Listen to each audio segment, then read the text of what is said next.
ধেমাজিৰ এগৰাকী স্বাৱলম্বী মহিলা গোপা বিশ্বকৰ্মা। আন 10 গৰাকী মহিলাৰ বাবে গোপা এতিয়া প্ৰেৰণাৰ প্ৰতীক। গোপাৰ মাহিলী উপাৰ্জন প্ৰায় 80,000 টকা। গাখীৰ উৎপাদন আৰু কৃষি কৰ্মৰে স্বাৱলম্বী এইগৰাকী মহিলা। গোপাৰ আছে 12জনী জাৰ্চি গাই। জাৰ্চি গাই পালনৰে এফালে দুগ্ধ উৎপাদন আৰু আনফালে 14 বিঘা মাটিত গোপাই কৰিছে ৰবি শস্যৰ খেতি।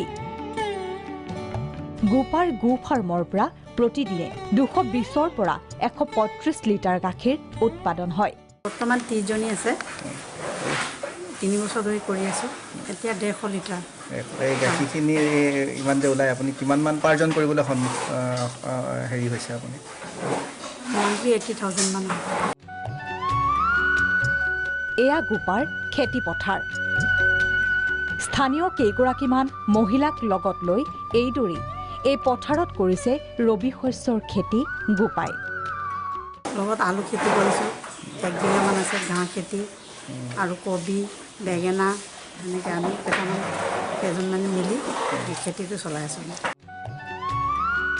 এইদৰেই গোপাই দুগ্ধ উৎপাদন কৃষি কৰ্মৰে স্বাৱলম্বী হৈ আন 10জনী মহিলাকো দিছে সংস্থাপন আৰু প্ৰেৰণা। ধেমাজিৰ পৰা ৰাজীৱ দেউৰী, প্ৰাগ নিউজ।